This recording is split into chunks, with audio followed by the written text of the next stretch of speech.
pinigilan nyo na lang. Mapapahiya na naman siya eh. Hindi naman magpapapigil yung ate mo eh. Venus! Hailey, nasaan si Venus? Kuya Carlos, nagpunta po siya sa inyo. Nagpunta siya sa amin? Para kidnapin si Grace. Alam mo, baliw na yung kapatid mo. Nasaan siya? Sabihin mo sa akin! Kuya, you can call her crazy. Pero hindi magagawa ng ate ko yan. She is very capable! Alam mo bang binundol niya si Grace? Kung ayaw mong madamay ka, sabihin mo sa akin kung nasaan ang kapatid mo para makita natin kung nasaan si Grace. Diyos ko, Ma'am Venus. Shucks. Kanina pa unreachable yung phone niya. Manang Belen, did she mention anything to you about Ate Grace?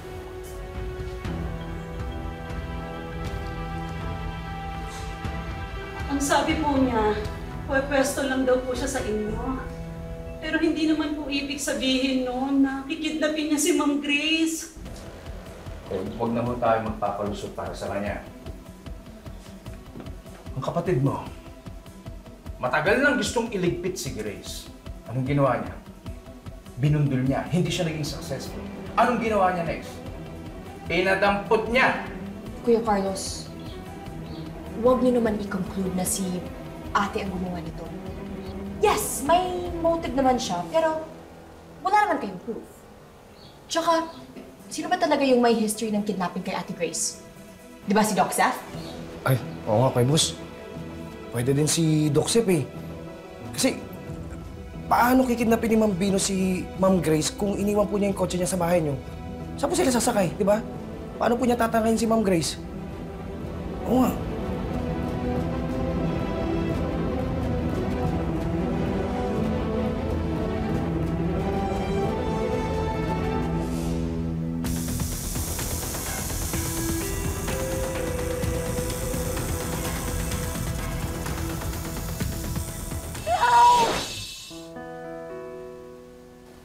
What's going on? Venus? Grace? Venus, ayos ka lang ba? Grace, oh, I don't know. Nakidnap ako. I almost froze to death. Na-aksidente ako and I almost got bit by a snake. Do I look okay? Venus, naiintindihan kita.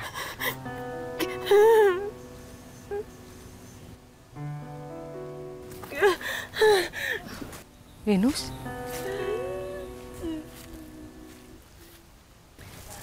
Ah, don't touch me!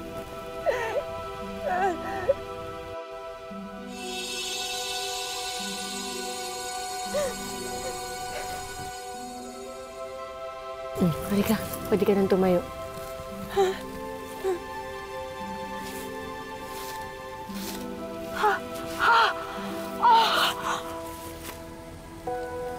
Thank you.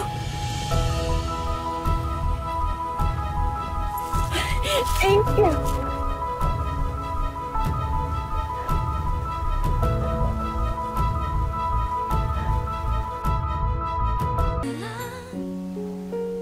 Sorry, na-overwhelmed lang ako. Ayoko isipin mo na feeling close ako sa'yo, but I'm just so thankful. Venus, kung ano-ano pa yung sinasabi mo. Kung yun talagang naramdaman mo na iyakapin mo ko, ayos lang yun. Yun naman yung normal, hindi ba? Bakit ang bait mo pa rin sa akin? Ang dami ko ng atraso sa'yo. Iniwan pa nga kita kanina. Pero nandito ka pa rin. Niligtas mo pa rin ako. Bakit? Yun kasi yung nabasa ko sa book ni Catherine. Piliin maging mabuti. Kaya na ginagawa ko dahil kaya ko naman. Yeah, but you don't have to follow any book. Kung hindi yun yung nararamdaman mo. After everything I've done to you, dapat nga magalit ka sa akin. Siguro nga. Pero alam mo nang dahil sa tao, natutunan kong magpatawad at magbigay. Ano ba ang mas mahalaga? Kabutihan o kasamaan?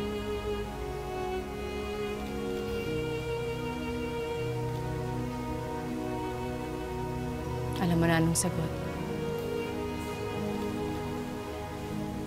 Thank you. Alis na tayo. Tara. I'm sure hinahanap ka na ni Carlos.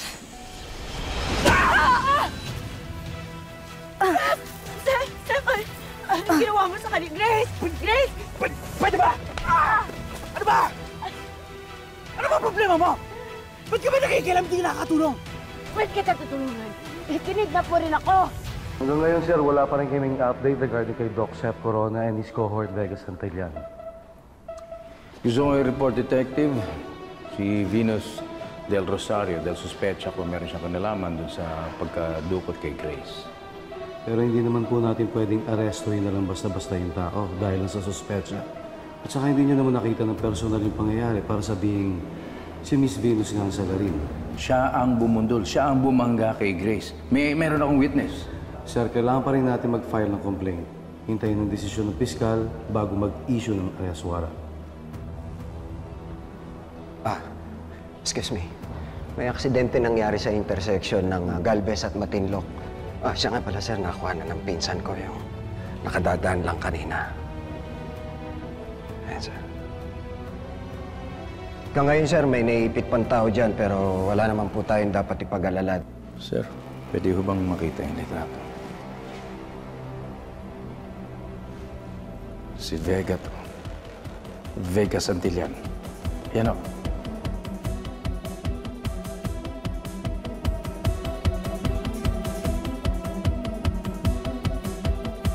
Ano ba bahay mo kay Grace? I'm just doing your job. I didn't ask you to do this. Wala namang ginawang masama sa'yo si Grace. Let her go! Serious? Are you serious? Gusto mo sampalin kita? Tumigil ka na! Let's go! Grace! Nasa akin ang fragment! Hindi ka makakalis. Let's go. Hindi. Venus, mauna ka na. Sige na. Hayaan mo na yan. Venus, may powers ako. Kaya ko yan. Sige na. Mauna ka na. Hindi kita pwede iiwan dito. Please. Pumunta ka kay Carlos. Manghingi ka ng tulong. Sige na. Sige na. Seth, ibigay mo na sa akin yan. No. Seth, ayokong gamitin yung powers ko para masaktan kita. Kaya please. Akala mo mas malakas ka sa akin. Dahil alien ka. Kasi nakakamali ka. Mas tuso ako sa'yo.